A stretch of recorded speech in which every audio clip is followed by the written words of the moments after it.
How long are you going to pretend you don't feel them? How long are you going to keep walking through your life, acting like that shadow you see in the corner of your eye isn't real? You know what I'm talking about. It's that empty chair at the dinner table. It's the phone number in your contacts that you can never bring yourself to delete, even though you know no one will ever pick up. It's the sudden, sharp scent of a perfume or a brand of cigarettes in a crowd that makes your stomach drop, just for a second. They are gone. The world tells you this. Logic tells you this. The calendar tells you this. As the days and months and years stack up, one on top of the other, creating a wall between you and the last time you heard their voice. But your soul doesn't seem to agree. Your soul still feels them. It feels them in the choices you make. It hears them in the echoes of your own thoughts. It feels them as a weight or sometimes a strange, hollow lightness. This is the wound that nobody talks about. Not really. People talk about grief. They talk about sadness. They talk about moving on. But they don't talk about this. They don't talk about the haunting. They don't talk about the strange and terrifying fact that a person can be physically gone, completely erased from the present moment, and yet be more powerful, more present, and more controlling in your life than they ever were when they were alive. How is this possible? This is the reflection that bothers you late at night, isn't it? When the house is quiet and there are no more distractions, you are left alone with this presence, this echo, and it hurts. God, how it hurts. It hurts because you feel stuck. You see other people moving on. You see the world spinning, seasons changing, life happening, and you are standing still, tethered to a ghost. You feel like you're wearing a mask every single day. You smile, you laugh, you go to work, you pay your bills. You perform the role of a person who is doing okay. But inside you are screaming. Inside, you are in a frozen room, staring at a door, just waiting for them to walk back in. The frustration is immense. You feel weak. You think, what is wrong with me? Why can't I get over this? Why am I the only one who is still broken? You feel this deep, profound sense of failure. Failure to heal. Failure to be normal. And so you try to fix it. You are a smart person. You try to solve the problem. What have you tried? Maybe you tried the tough love approach. You told yourself to suck it up. You forced yourself to be busy.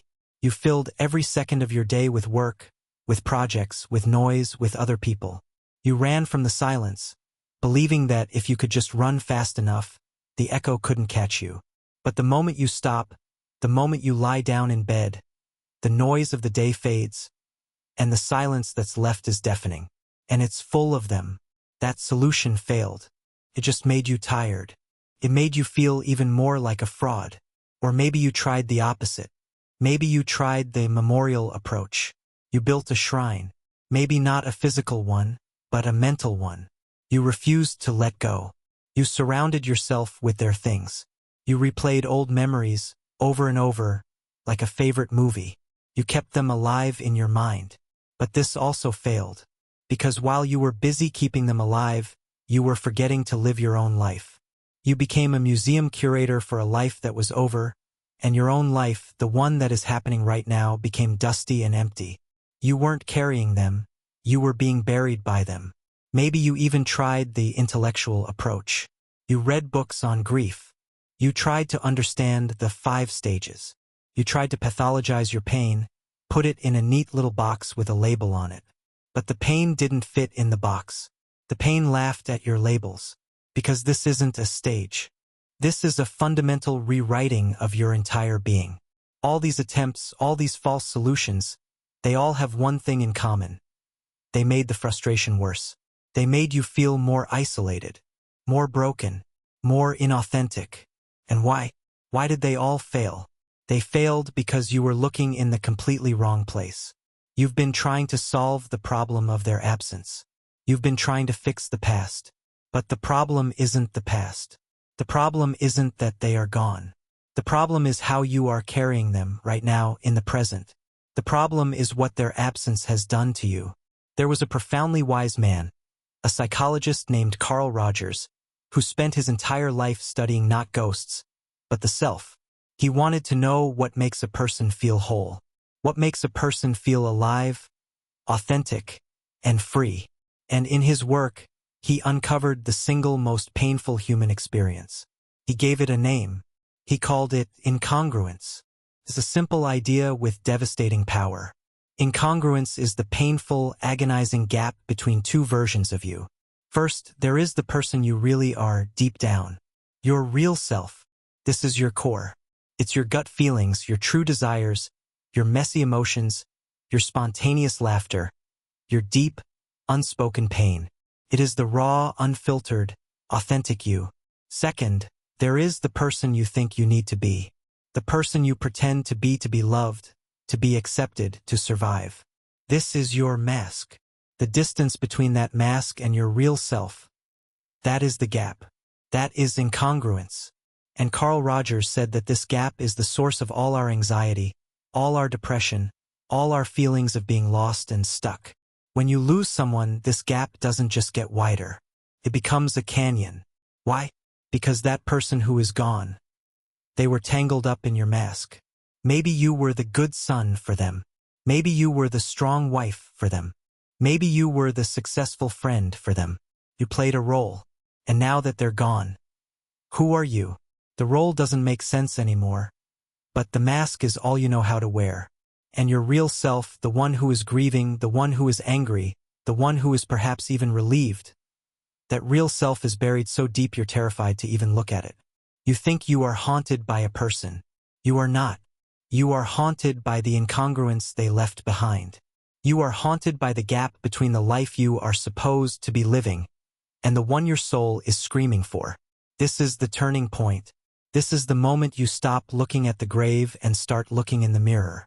The title of this video promises, "For ways your soul still carries those who are gone." We have been led to believe that carrying someone is a passive thing, a memory, a sad feeling. That is not the truth. The truth, according to the work of Carl Rogers, is that carrying is an active process. It is a set of structures you have built inside your own mind. They are strategies your soul is using to try and make sense of the senseless. And the tragedy is that for most of us, 3 of these 4 ways are prisons. They are traps. They are the very source of the pain you feel. They are the architecture of your incongruence. And before we continue this journey, I need to know who is with me. From what city or country are you watching me right now? Let me know in the comments. And if this topic has already touched you in any way, subscribe to the channel. It's your subscription that helps us keep bringing this message. Let's enter the labyrinth. Let's look at the first way your soul carries the dead. The first way is what we can call the idealized ghost. This is perhaps the most common trap. When someone dies, a strange thing happens. Our memory edits them. We sand off their rough edges. We forget the arguments, the flaws, the difficult parts. We turn them into a saint. And this saint, this idealized ghost, becomes the new measuring stick for our lives.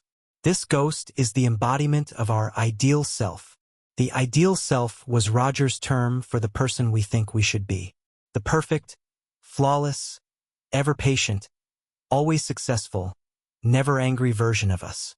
And now that ideal self has a face. It is the face of the one who is gone. So you carry them as a judge. You walk through your life, and at every turn, you hear their voice, or what you imagine their voice would be. You're trying to choose a new career, and the idealized ghost whispers, "Are you sure? That's not very stable. I expected better from you." You get into a new relationship, and the idealized ghost whispers, "They're not as good as I was, are they?" You're settling. You have a moment of pure, simple joy. You laugh loudly at a stupid joke, and the idealized ghost whispers, "How can you be so happy when I am gone? Is this how much I mattered to you?" This is a miserable way to live. It is a life of permanent, agonizing incongruence. Your real self, the one who is trying to heal, to explore, to be messy, to make mistakes, to live, is constantly being slapped down by this impossible standard. You are no longer living your life. You are living a performance for an audience of one, an audience that isn't even here. You are trying to earn the approval of a memory, and you will never get it. You will never be good enough for this ghost, because this ghost isn't real. It is a projection of your own deepest fears of inadequacy, wearing their face. Does this sound familiar? This pressure to be perfect, to make them proud to the point where you are suffocating? This is the first way. The second way your soul carries them is even more insidious. It's not a ghost. It's a set of rules. We can call it the internalized judge. Carl Rogers called this concept conditions of worth. These are the invisible rules we learned as children in order to receive love and approval. I am only lovable if I am quiet. I am only valuable if I am successful. I am only a good person if I never complain. I am only worthy of love if I put everyone else first. We all have them, and often the people who are gone were the ones who taught us these rules. Maybe it was your mother who only praised you when you got good grades. Maybe it was your father who only showed affection when you were tough and didn't cry. Maybe it was a partner who only made you feel loved when you agreed with them. When they were alive, you could at least negotiate with these rules. You could push back. But now they are gone. And the rules remain. But they are no longer external suggestions. They have become your inner critic. Their voice has become your voice. You carry them as a rulebook, a set of conditions that you must meet every single day just to feel like you have the right to exist. This is a prison. This is the definition of incongruence. Your real self might be tired. It might want to say no. It might need to rest. It might want to be selfish for just one day. But the internalized judge, the echo of their conditions of worth, says, no, good people are not selfish. You must not rest. You must keep going. You are not allowed to be weak. So you wear the mask of strength. You wear the mask of the selfless one. And your real self, the one who is exhausted and breaking, gets smaller and smaller. You are not missing a person. You are being imprisoned by their old, outdated laws. You carry them not with love, but with fear. The fear that if you break one of these rules, you will be fundamentally, irrevocably unlovable. You are living in a cage built by someone who is no longer here to even hold the key. This leads us to the third way. This is the one that causes the most numbness, the most depression, the feeling of being a zombie just walking through life. This third way is the unspoken wound. This is not about carrying them. It's about carrying the absence. It's about carrying the denial. Rogers believed that for a person to be whole, they had to be aware of their full, true experience. The good, the bad, and the ugly. This is the real self. But what happens when your grief includes feelings that are unacceptable? What if, and let's be honest here, what if mixed in with the sadness you also felt a flicker of relief? Relief that the long illness was over. Relief that the difficult, toxic relationship was finally finished. What if, mixed in with the love, you also felt a deep, profound anger? Anger that they left you. Anger that they didn't take better care of themselves. Anger at the things they said, or the things they never said. What if you feel guilt?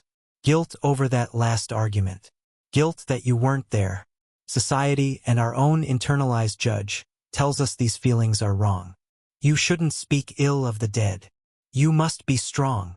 You should only remember the good times. So what do you do with those wrong feelings? What do you do with that anger, that relief, that guilt? You take that part of your real self, and you bury it. You deny it. You pretend it doesn't exist. This is the unspoken wound. You are carrying a part of your own soul that you have labeled as toxic and unacceptable. And what happens when you deny a part of your own experience? It doesn't go away. It festers, turns into anxiety, turns into depression. It turns into that flat, gray numbness where you can't feel anything. Not joy, not sadness, just static. This is the heaviest burden of all. You are trying to carry the memory of a person while simultaneously trying to hold down a screaming, wounded part of your own real self. This is the ultimate incongruence. Your mask says, I miss them, and I am sad. But your real self is also screaming, I am angry. I am relieved. I am guilty. I am confused. And because you cannot accept this full, messy human truth, you are stuck. You cannot heal. These are the three prisons. The idealized ghost. where you are chained to a perfect, ideal self. The internalized judge, where you are trapped by their conditions of worth. The unspoken wound, where you are haunted by your own, denied real self. All of them are forms of incongruence. All of them are ways of carrying the dead that kill the living. So we are in this labyrinth.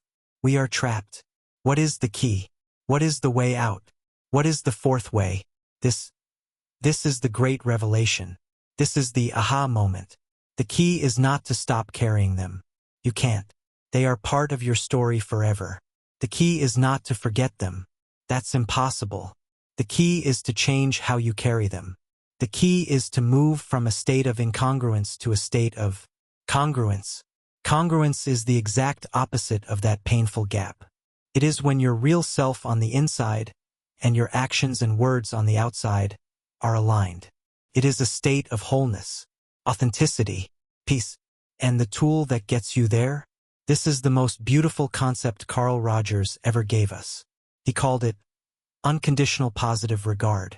It's a clinical sounding term for the most powerful force in the universe. Radical, total acceptance. It is the act of looking at your real self with all its unacceptable anger, all its messy relief, all its weak moments of despair, and saying, I see you. You are allowed to be here. You are worthy of love, exactly as you are. No conditions. The first three ways of carrying the dead are all based on conditional worth. I will be okay if I live up to their ideal. I am only lovable if I follow their rules. I am only a good person if I deny my bad feelings. The fourth way shatters these conditions. The fourth way, we can call it the authentic echo. This is what happens when you stop looking to the dead for approval. You stop letting their memory be your judge. Instead, you start to give that unconditional positive regard to yourself. You give your unspoken wound, your real self, permission to speak. You say, yes, I am angry, and that's okay. You say, yes, I am relieved, and that's okay. You say, yes, I am still broken, and that is okay. And a miracle happens. The moment you accept these unacceptable feelings, they stop controlling you. The moment you give them air, the wound can finally begin to heal. The monster in the basement wasn't a monster at all. It was just a terrified, grieving part of you, waiting to be loved. Then you look at the internalized judge, the conditions of worth. You look at those old, rusty rules, and you say, I see you. I understand why you were created. You were trying to protect me. You were trying to help me earn love. But I don't need you anymore. I am the source of my own love now. You are no longer a prisoner of their rules. And finally, you look at the idealized ghost, the ideal self. You let the image of the saint dissolve. And you allow the real person to emerge in your memory. The flawed, messy, human, beautiful person they actually were. When you do this, you are finally congruent. You are no longer carrying their expectations. You are no longer carrying their judgments. You are no longer carrying their rules. So what are you carrying? You are carrying the love. You are carrying the real lessons.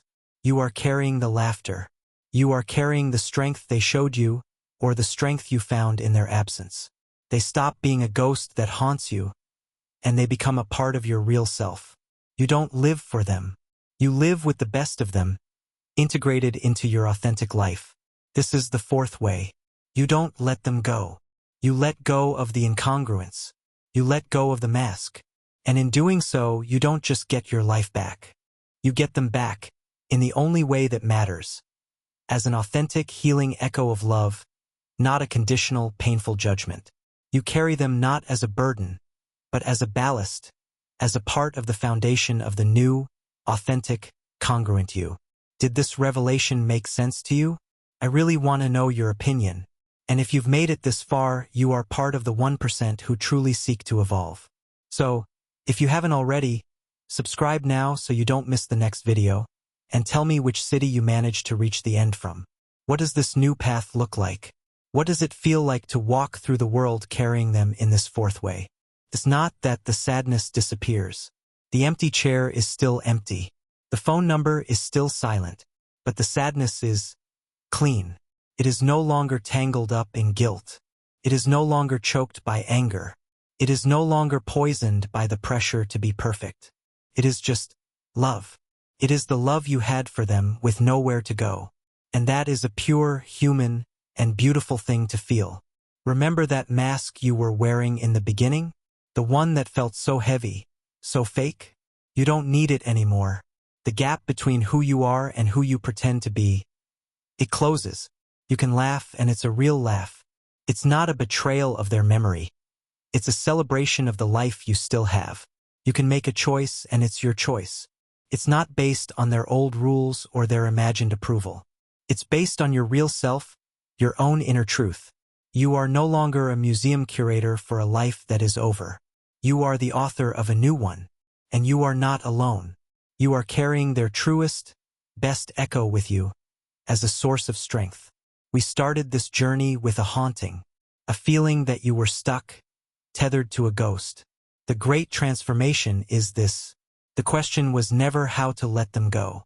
The question was how to finally give yourself the unconditional love you were always trying to earn from them. The question was how to carry them in a way that finally sets you free.